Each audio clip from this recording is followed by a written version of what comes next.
Assalamualaikum Sobat Beriman, pernahkah kalian membayangkan, seorang polisi di Tiongkok memutuskan untuk masuk Islam, setelah bertugas menjaga sebuah makam kuno yang tersembunyi di balik tembok besar China.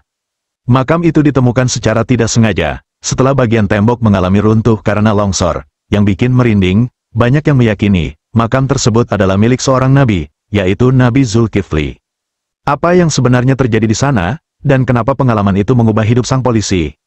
Sebelum kita mulai kisah yang luar biasa ini, yuk sama-sama bersalawat kepada Nabi Muhammad SAW, dan jangan lupa untuk selalu bersyukur kepada Allah, karena dengan bersyukur, insya Allah rezeki kita akan dipermudah. Jangan lupa juga untuk like, subscribe, dan baca deskripsi video ini sampai selesai, biar kalian gak gagal paham dan bisa mengikuti kisahnya dengan jelas. Langsung saja, kita mulai ceritanya.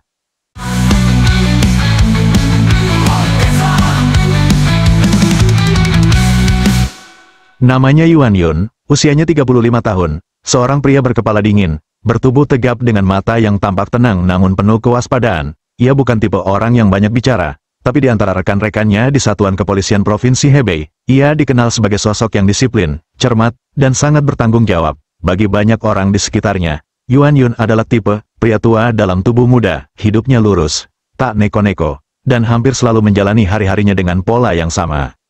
Ia lahir dan besar di sebuah desa kecil yang tak jauh dari kawasan utara tembok besar China. Ayahnya seorang pensiunan tentara, sementara ibunya mengelola kebun sayur kecil yang menjadi sumber penghidupan keluarga. Dari kecil, Yuan Yun sudah akrab dengan suara derap sepatu militer, barisan rapi, dan semangat menjaga tanah air. Maka tak heran jika kemudian ia mengikuti jejak ayahnya, masuk akademi kepolisian dan bertugas di lapangan sejak usia muda. Namun hidup terkadang membawa orang ke tempat-tempat yang tak pernah mereka bayangkan. Seperti suatu pagi yang tenang di bulan Oktober, saat sebuah surat tugas khusus sampai di mejanya. Surat itu tidak biasa, isinya singkat, namun cukup untuk membuat dahi Yuan Yun mengernyit. Ia diperintahkan untuk bertugas menjaga sebuah area terpencil di dekat tembok besar China, lokasi yang baru saja mengalami runtuhnya sebagian struktur tembok akibat tanah longsor setelah hujan deras beberapa minggu sebelumnya. Tidak dijelaskan banyak, hanya disebutkan bahwa lokasi tersebut kini tengah diawasi oleh tim gabungan dari arkeolog, peneliti sejarah, dan beberapa pejabat pemerintah daerah. Mereka menemukan sesuatu yang tidak biasa. Yuan Yun menerima tugas itu seperti biasa, tanpa banyak bertanya, tanpa menunjukkan rasa penasaran. Baginya, tugas adalah tugas. Namun begitu ia sampai di lokasi, sesuatu dalam dirinya perlahan mulai berubah. Lokasi penjagaan itu sunyi, terletak di antara tebing bebatuan dan hutan pinus tua. Sebagian struktur tembok besar tampak rusak parah. Retakan besar menganga seperti luka lama yang kembali terbuka. Di balik keruntuhan itu, tampak gundukan tanah yang mulai digali, dan beberapa patok merah dipasang mengelilinginya. Suasana begitu mistis, angin berembus pelan namun terasa menusuk. Di kejauhan terdengar suara burung gagak, sesekali bersahutan, menambah nuansa mencekam di tempat itu. Seorang arkeolog tua, yang memperkenalkan dirinya sebagai Profesor Liang, menjelaskan kepada Yuan Yun bahwa mereka menduga telah menemukan sebuah makam kuno yang tak tercatat dalam dokumen sejarah manapun. Bukan makam bangsawan biasa, katanya, karena tanda-tanda di sekitar gundukan dan sisa-sisa ukiran batu menunjukkan sesuatu yang lebih besar, lebih suci. Tapi Profesor Liang masih merahasiakan detailnya, bahkan pada Yuan Yun. Tempat ini bisa mengubah banyak hal yang kita ketahui selama ini, katanya singkat sambil menatap tajam ke arah makam. Sejak hari itu, Yuan Yun bertugas menjaga lokasi tersebut. Siang dan malam, ia mendirikan tenda kecil tak jauh dari lokasi utama, ditemani lampu sorot dan kamera pengawas. Meski sepi, ia merasa seperti diawasi, bukan oleh manusia, tapi oleh sesuatu yang tak bisa dijelaskan. Dan dari sinilah semuanya bermula. Kau tidak akan tahu makna sunyi, sampai kau mendengarnya berbicara di balik dinding batu. Hari-hari awal penjagaan masih berjalan seperti biasa, udara pegunungan yang tipis, matahari yang lambat naik di balik hutan pinus, dan suara hembusan angin yang seperti bisikan tua dari zaman lampau. Tapi satu hal yang selalu terasa berbeda adalah lokasinya. Bukan di luar, bukan di balik reruntuhan. Makam yang dijaga Yuan Yun berada di dalam tembok besar China itu sendiri. Sebuah lorong tersembunyi ditemukan secara tidak sengaja setelah tanah longsor mengakibatkan sebagian dinding tembok runtuh. Di balik dinding yang retak, ditemukan celah sempit yang mengarah ke dalam, menurun, seperti tangga tua yang tak pernah disentuh manusia selama berabad-abad. Pemerintah setempat langsung menutup area tersebut dan membentuk tim pengamanan serta penelitian. Hanya orang-orang tertentu yang diizinkan masuk, salah satunya adalah Yuan Yun. Saat pertama kali melangkah ke dalam lorong itu, Yuan Yun mengira akan masuk ke ruang kosong. Tapi lorong itu terus memanjang, Dindingnya dipenuhi ukiran simbol yang belum dikenali. Suasana di dalamnya terasa seperti perut bumi, lembab, sunyi, dan dingin bukan karena cuaca, melainkan karena waktu yang terhenti. Di ujung lorong itu, sebuah ruangan batu berbentuk segi delapan terbuka di hadapannya. Di tengah ruangan itu berdiri satu batu nisan sederhana, tidak megah, tapi penuh wibawa. Tidak ada lampu, hanya lentera-lentera kecil yang digantung dan dinyalakan setiap malam oleh tim jaga. Cahaya temaramnya memantul di dinding batu, menciptakan bayangan-bayangan yang bergerak pelan, seolah ruangan itu masih hidup. Malam-malam pertama terasa hening, terlalu hening, seolah ruangan itu tidak ingin diganggu, tapi juga tidak bisa ditinggalkan begitu saja. Namun, pada malam keempat, keheningan itu mulai retak. Pukul 2 dini hari, saat Yuan Yun sedang duduk di kursi lipat dekat pintu masuk lorong, ia mendengar suara bergetar, seperti getaran halus dari dalam tanah. Ia berdiri, menajamkan pendengaran. Kemudian, suara itu muncul. Langkah kaki, pelan, berat, bergema, bukan langkah manusia biasa, tapi seperti seseorang berjalan di atas lantai batu yang kosong, dalam ruangan yang jauh lebih luas dari yang ada di depan matanya. Ia menyorot ke dalam ruangan makam. Tidak ada siapa-siapa, tapi gema langkah itu terus terdengar. Dan kemudian, sekejap, ia melihat sesuatu, bayangan. Sekilas seperti siluet seseorang yang berdiri dekat batu nisan, tubuhnya tinggi, mengenakan jubah panjang, kepala tertunduk, tapi saat ia menyorotkan senter, bayangan itu menghilang, dan hanya tersisa lantai batu yang basah oleh tetesan embun dari langit-langit. Keesokan paginya, ia bertanya kepada salah satu arkeolog, Profesor Liang, tapi sang profesor hanya berkata pelan. Kadang, tempat yang tua menyimpan suara masa lalu, bukan untuk ditakuti, tapi untuk dipahami. Yuan Yun mulai merasa ada yang berubah dalam dirinya, bukan hanya karena suara-suara, tapi juga karena mimpi-mimpi yang ia alami. Setiap malam ia terbangun dengan dada sesak dan mata basah. Dalam mimpinya, ia berjalan di lorong gelap, lalu tiba-tiba berada di gurun yang sangat luas. Ia melihat sosok berjubah putih, wajahnya lembut tapi tak berkata apa-apa. Sosok itu hanya menatapnya, dan meletakkan tangan di dadanya, lalu hilang. Yang membuatnya semakin gelisah, setiap kali mimpi itu datang, ia bangun dengan perasaan damai, seperti ada sesuatu yang baru tumbuh dalam dirinya. Di malam ke-12, terjadi sesuatu yang membuat Yuan Yun gemetar. Saat melakukan inspeksi ke dalam ruangan makam, ia menemukan sesuatu yang belum pernah ia lihat sebelumnya. Di bawah lentera batu, tepat di depan batu nisan, muncul tulisan baru di dinding. Tulisan itu tidak ada kemarin, dan tidak ada orang yang melaporkan telah mengukirnya. Namun entah bagaimana, Yuan Yun mengerti maknanya, seolah-olah ia membaca dengan hati, bukan dengan mata. Sesungguhnya orang-orang yang sabar akan diberi balasan tanpa batas. Ia membaca tulisan itu 3 kali, lalu, tanpa bisa menahan, air matanya jatuh, tidak karena takut, tapi karena hatinya seolah disentuh sesuatu yang selama ini ia abaikan.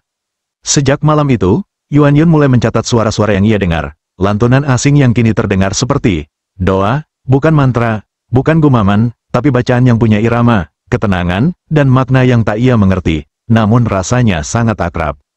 Ia mulai bertanya dalam hati, apa arti semua ini? Siapa yang dimakamkan di sini? Dan kenapa aku, seperti ditarik mendekat? Ia tak tahu jawaban pastinya, tapi ia tahu satu hal, ia tak lagi menjaga makam ini sebagai tugas, ia mulai menjaganya, seperti menjaga bagian dari dirinya sendiri.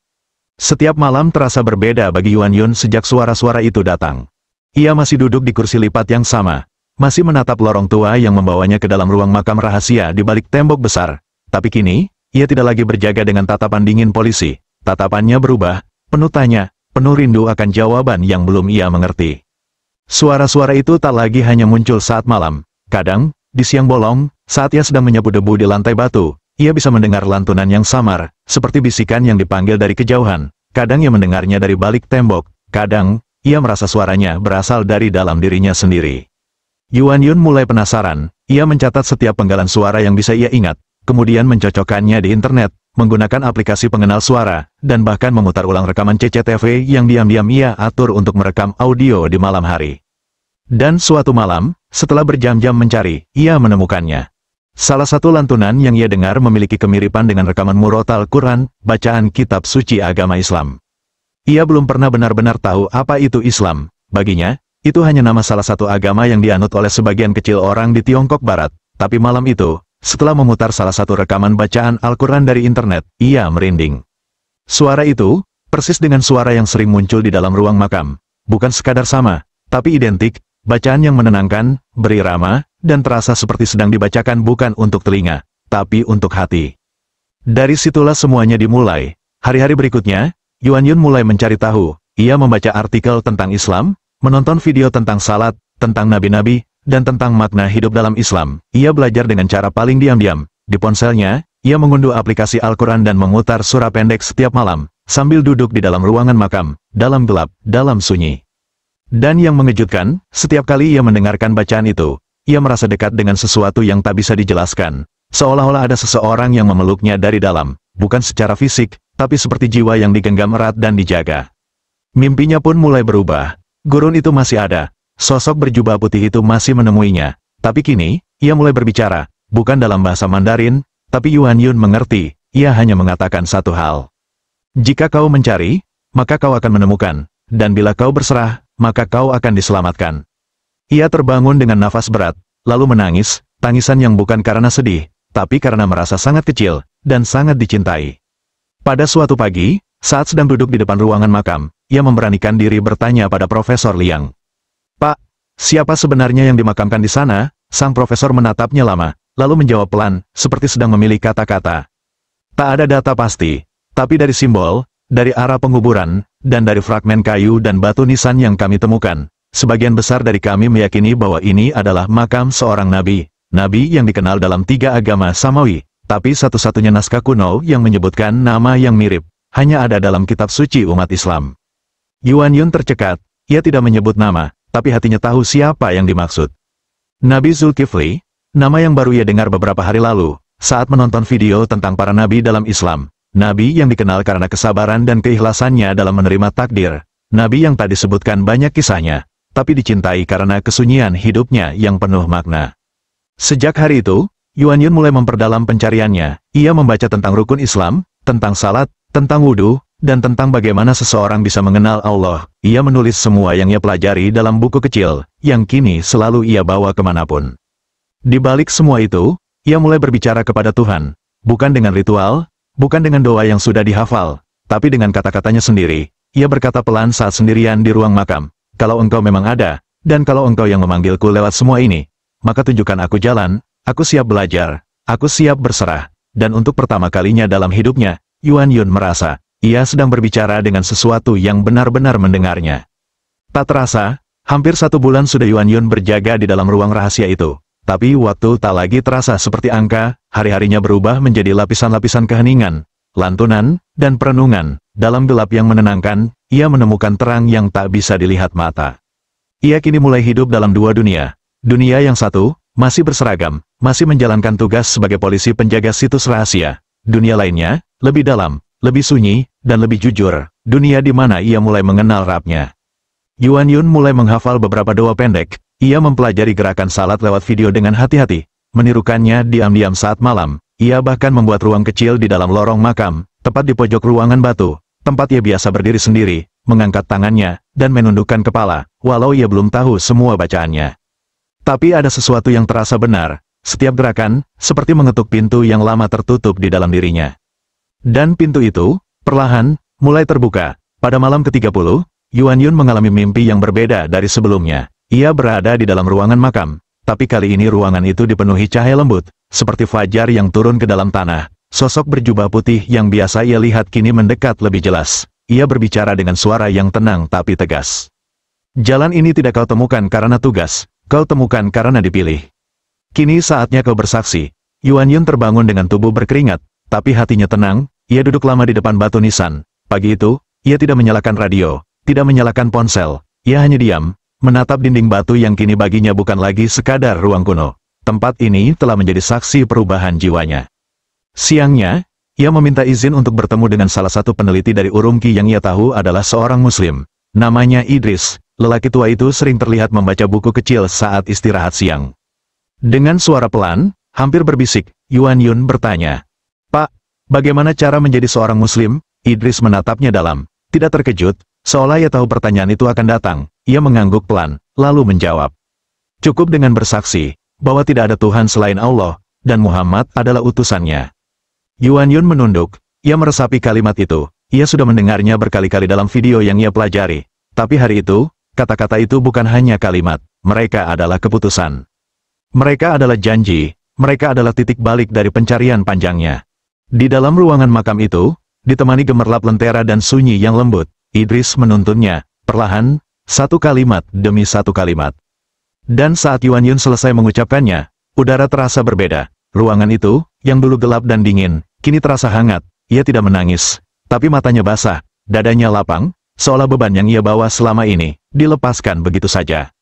Hari itu, Yuan Yun resmi menjadi seorang muslim. Ia masih menyimpan rahasia itu dari rekan-rekannya, bukan karena malu, tapi karena ia tahu, perubahan sejati tidak butuh pengumuman. Ia mulai hidup dengan cara berbeda, lebih lembut, lebih sabar, lebih banyak merenung. Dan setiap malam, ia masih masuk ke ruangan batu itu. Tapi kini, bukan sebagai penjaga, tapi sebagai seseorang yang pernah tersesat, lalu dipanggil pulang. Ia berdiri di pojok ruangan yang sama, menunduk dalam sujud yang belum sempurna, tapi sangat tulus. Lalu ia berdoa dengan kata-kata yang sederhana, "Terima kasih telah menemukan aku di tempat yang paling tak terduga."